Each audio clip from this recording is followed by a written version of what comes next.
Assalamualaikum warahmatullahi wabarakatuh. Perkenalkan, nama saya Fitra Alif Akbar dengan NIM 4152400168. Saya akan mempresentasikan hasil dataset saya untuk ukuran UAS. Dataset saya ini berjudul Tsunami Dataset. Nah, di sini ada struktur analisisnya. Deskripsi datasetnya ini, data ini diambil dari Kaggle dengan judul Tsunami Dataset yang dibuat oleh Larcell terakhir periode sekitar 5 tahun lalu. Dataset ini merupakan kompilasi data historis kejadian tsunami di berbagai belahan dunia. Mencakup informasi mengenai kekuatan gempa, lokasi, tanggal kejadian, intensitas tsunami, serta dampak yang ditimbulkannya. Berikut ini ada linknya dari Kaggle. Dan untuk format dan struktur datanya ini dia berformat CSV, jumlah kolomnya yaitu 21 kolom, jumlah barisnya itu 2259 baris, dan ukuran filenya itu 1 MB setelah diekstraksi. Dan selanjutnya ada jenis datanya. Untuk data numeriknya itu kolom yang termaksud egg magnitude, egg depth, egg latitude, longitude, TS intensity, dan depth total. Contoh nilainya itu 7,8, 30, min 4,25, 145,9, 3, dan 210. Untuk data kategoriknya itu kolom yang termaksud country, region, coast, dan event validity, yaitu contohnya Japan, Pacific Ocean, earthquake, invalid. Dan ada data teks deskriptifnya, yaitu kolom yang termaksud comment, damage total, description, dan host total description, contohnya major tsunami with coastal flooding. Nah, di sini ada potensi analisis yang dapat dilakukannya. Untuk yang di sini ada 4 analisis temporal waktu. Ini itu dapat digunakan untuk melihat perubahan jumlah kejadian tsunami dari tahun ke tahun atau per abad. Pola musiman juga bisa dievaluasi untuk mengetahui apakah tsunami cenderung lebih sering terjadi pada bulan atau periode tertentu. Berikutnya ada analisis geospatial. Dengan memanfaatkan data koordinat lintang dan bujur, dapat dibuat peta sebaran lokasi tsunami di seluruh dunia. Dari sini dapat diidentifikasi wilayah yang paling rawan, serta hubungan antara lokasi kejadian dengan zona tektonik seperti Pacific Ring of Fire. Ada analisis penyebabnya. Ini tuh berfokus pada distribusi berbagai penyebab tsunami seperti gempa bumi, letusan gunung api, atau longsor bawah laut. Hubungannya antara jenis penyebab dan tingkat intensitas gelombang juga dapat dikaji untuk memenuhi karakteristik tiap peristiwa. Dan ada analisis parameter fisik yang melibatkan variabel seperti magnitudo gempa, magnitudo, kedalaman, dan intensitas tsunami. Ini analisis ini itu dapat menunjuk sejauh mana kekuatan dan kedalaman gempa mempengaruhi intensitas gelombang yang terbentuk. Berikut ada langkah-langkah prosesinya. Yang pertama ada missing value-nya. Nah, jadi sebelum di pembersihan ini, data set yang sejumlah nilai hilang pada kolom penting seperti month, day, hours, minutes, serta kolom dampak seperti damage total, host total description, dan death total. Ini tuh masih ada total missing datanya. Dan eh, penanganannya ini dilakukan sesuai jenis data. Kolom numerik diisi dengan main atau median, sedangkan kolom kategorikal dan deskriptif diisi dengan modus atau label unknown. Nah, setelah proses ini selesai, seluruh nilai hilang berhasil diatasi. Total missing 0. Seperti ini. Jadi total missingnya ini jadi 0. Nah, ini untuk visualisasi data proses missing value-nya. Yang awal-awal ini di tabel mode ini missingnya ada sekitar 200, D juga ada sekitar 200, hour juga lumayan banyak 1000, menitnya juga 1000, dan lainnya juga segini. Terus setelah dilakukan uh, missing value-nya itu jadi 0. Jadi udah benar ini datanya. Selanjutnya ada encoding kolom kategorikal. Nah, sebelum proses beberapa kolom dataset ini masih memiliki tipe data objek seperti location name, country, region, cost, event, validation, serta kolom deskriptif lainnya. Seperti ini objek. Ini ada kolomnya bertipe objek. Nah, Tipe data ini itu perlu diubah menjadi numerik agar dapat digunakan dalam proses analisis dan pemodelan yang membutuhkan input angka. Jadi proses encoding ini dilakukan dengan mengubah setiap nilai kategori menjadi referensi numerik menggunakan metode label encoding. Setiap kategori unik diberi nilai integer yang berbeda. Setelah proses ini dilakukan, seluruh kolom kategorikal berhasil dikonversi menjadi tipe int seperti terlihat pada label after encoding. Seperti ini ya, dari objek diubah menjadi int. Selanjutnya itu ada normalisasi data numerik. Jadi ini sebelum normalisasi setiap kolom numerik dalam data memiliki salah dan rentang nilai berbeda. Beberapa fitur seperti year, latitude, longitude itu menunjukkan perbedaan suatu signifikan di mana year bernilai ribuan sedangkan fitur lain memiliki rentang kecil. Ini. Nah, terus yang ini seperti count, year, mount-nya ini nilainya lebih besar, tapi uh, cost dan event validation-nya ini bernilai kecil. Nah, jadi perbedaan ini itu menimbulkan bias pada model, terutama untuk algoritma sensitif seperti K-means atau neural network.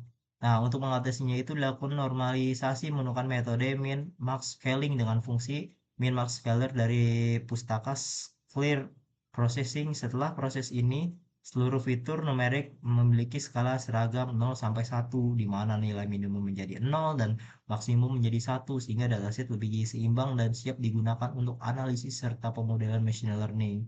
Nah, ini data sebelum di normalization-nya dan setelah di normalization-nya ini menjadi seperti ini jadi 0, bla bla bla bla seperti itu.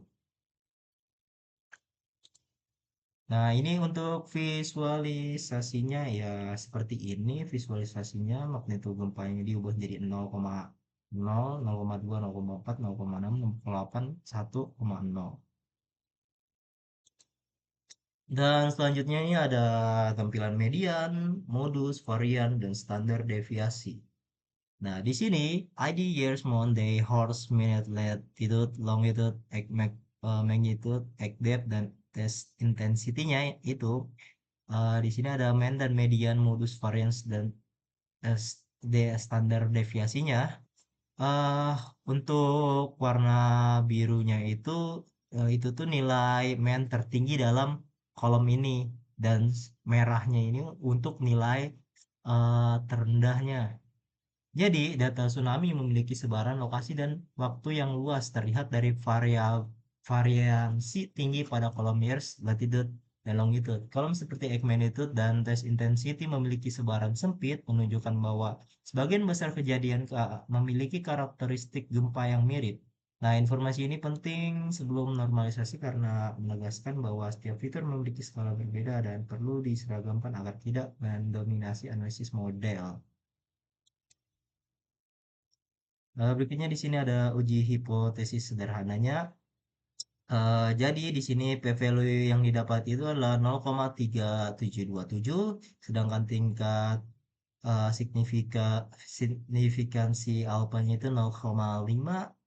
Dan karena p-value-nya itu 0,3727 lebih besar dari alfa 0,05, kita jadi gagal menolak hipotesis 0 HO. Jadi kesimpulannya itu berdasarkan data ini dan data tingkat signifikansi 5%, tidak terdapat perbedaan yang signifikan secara statistik antara rata-rata intensitas tsunami yang disebabkan oleh earthquake dibandingkan dengan yang disebabkan oleh volcano. Dengan data ini dan dengan kata lain, meskipun ada perbedaan rata-rata kecil yang terjadi di data sampel, perbedaan tersebut tidak cukup besar atau konsisten untuk dianggap sebagai perbedaan yang nyata pada populasi secara keseluruhan. Di sini ada terus di sini ada scatternya. Jadi scatter plot di atas menggambarkan hubungan antara kekuatan gempa bumi dan intensitas tsunami dengan warna yang menunjukkan penyebab tsunami cause. Nah, dari pola sebaran titik-titik ini terlihat bahwa gempa dengan magnitudo besar tidak selalu menghasilkan intensitas tsunami yang tinggi. Nah, eh, Meskipun sebagian besar tsunami dengan intensitas tinggi terjadi pada magnitudo di atas 6, terdapat pula beberapa gempa kuat yang tidak menimbulkan tsunami besar.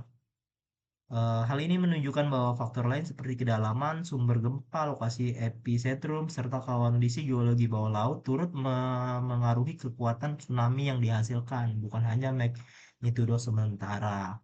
Seperti ini kekuatan gempanya itu ada di angka 9, tapi intensitas tsunami-nya itu hanya di angka 4. Sedangkan eh, yang magnitudonya 8 itu intensitasnya di atas apa, di atas 8 yaitu 9, sedangkan yang kekuatan gempa 7 itu ada di 6. Tapi rata-rata kebanyakan itu ada di magnitudo 7, 6, 8. Berikutnya ini ada bar. eh Jadi, Mediterania Sea menempati posisi tertinggi dengan rata intensitas tsunami sekitar 3,2. Ini menunjukkan bahwa wilayah laut tengah memiliki sejarah kejadian tsunami dengan kekuatan yang relatif besar dibandingkan wilayah lain. Ini dan North Northeast Atlantic Ocean dan Black Sea dan Caspasian Sea berada di urutan berikutnya masing-masing dengan rata-rata sekitar 3,0 dan 2,2 menandakan bahwa kawasan ini juga memiliki potensi aktivitas tsunami yang cukup tinggi. Wilayah lain seperti Indonesia, yaitu Pacific Ocean dan Malaysia, Filipina, Taiwan, dan New Guinea, Solomon East dan Vanuatu memiliki intensitas sedang dengan nilai rata-rata di bawah 1, yang mencerminkan kejadian tsunami cukup sering namun dengan wilayah yang relatif rendah. Sedangkan wilayah Jepang dan West Coast of North dan Central Amerika memiliki posisi bawah pada daftar ini, menunjukkan bahwa meskipun tsunami sering terjadi di sana, intensitas rata-ratanya itu lebih rendah dibandingkan wilayah lain dalam daftar ini. Nah, berikutnya di sini itu ada heat map-nya. eh, ada heat map-nya itu, merah tua, yang mendekati satu itu korelasi positif kuat, artinya jika satu variabel naik variabel lainnya itu juga ikut naik. Sedangkan yang biru tua ini, itu korelasi negatifnya kuat, artinya jika satu variabel naik variabel lain cenderung turun. Sedangkan biru muda sekitar nol, tidak ada hubungannya signifikan antara kedua variabel. Jadi korelasi antar variabel utamanya itu egg magnitude dan egg depth itu memiliki korelasi positif yang sangat lemah, yaitu 0,09, artinya kekuatan gempa tidak terlalu mempengaruhi kedalamannya. Sedangkan ini intensity dan egg magnitude juga lemah, yaitu 0,07, menunjukkan gempa besar tidak selalu menghasilkan tsunami tinggi karena faktor lain seperti lokasi dan kedalaman. Intensity dengan damage total description dan depth totalnya itu memiliki korelasi positif rendah, yaitu 0,1, menandakan intensitas tsunami yang lebih tinggi cenderung diikuti peningkatan kerusakan dan korban meski hubungannya tidak kuat. Korelasi variabel spesial yang yaitu latitude dan longitude itu nilai itu mendekati 0, eh, menunjukkan lokasi kejadian tidak memiliki hubungan linear dengan intensitas atau kedalaman gempa. Korelasi variabel waktu, years, month, day, hour, minute itu sebagiannya itu mendekati 0, artinya waktu kejadian tsunami tidak berhubungan langsung dengan magnitudo, kedalaman, dan intensitas. Nilai negatifnya itu ringan, misalnya antara UR dan ID-nya itu min 0,36, bukan hubungan sebab akibat, melainkan atribut administratif atau non-fisik yang tidak relevan terhadap data numerik lainnya. Jadi, kesimpulannya itu tidak ada korelasi kuat antara variabel numerik selain hubungan dari sendiri. Terus hubungan antara faktor seperti magnitude, kedalaman, dan intensitas bersifat lemah menandakan tsunami dipengaruhi banyak faktor kompleks. Analisis ini juga penting untuk feature selection sebelum pemodelan machine learning agar terhindar dari redundansi informasi.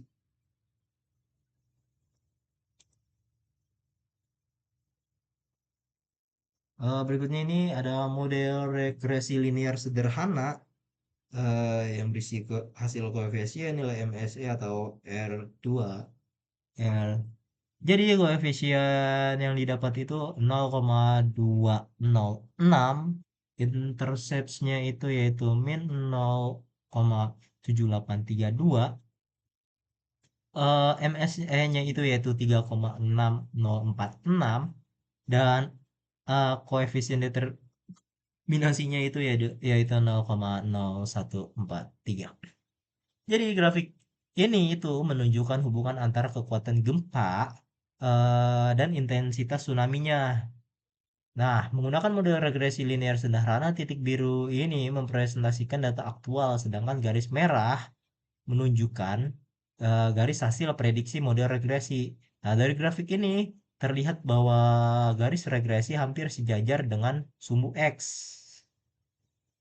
Nah, menandakan bahwa hubungan antara magnitudo gempa dan intensitas tsunami itu sangat lemah. Artinya peningkatan kekuatan gempa tidak selalu diikuti oleh peningkatan intensitas tsunami. Nilai koefisien regresi yang kecil serta R2 yang rendah memperkuat interferensi ini bahwa hanya sebagian kecil variasi intensitas tsunami yang dapat dijelaskan oleh magnitudo gempa saja. Secara keseluruhan, hasil ini menunjukkan bahwa faktor lain seperti kedalaman gempa, lokasi epicentrum, serta kondisi geologi laut memungkinkan lebih berpengaruh terhadap besar intensitas tsunami dibandingkan kekuatan gempa semacam. Jadi di sini ada kesimpulannya, yaitu ringkasan hasil analisis berupa statistik, visualisasi, dan model. Berdasarkan hasil analisis data tsunami terhadap tahapan yang dilakukan mencakup pemuatan data, penanganan missing value, penerapan encoding, dan normalisasi sebagai bagian dari pemrosesan data, serta perhitungan statistik deskriptif untuk menggambarkan distribusi karakter utama seperti magnitudo gempa dan intensitas tsunami. Dan uji hipotesisnya sederhana antara tsunami akibat gempa dan aktivitas vulkanik menunjukkan tidak ada perbedaan signifikan berdasarkan data yang tersedia. Visualisasi berupa scatter plot dan antara magnitudo dan intensitas tsunami itu serta bar plot rata-rata intensitas berdasarkan penyebab memberikan gambaran awal pola distribusi dan keterkaitan antar variabel.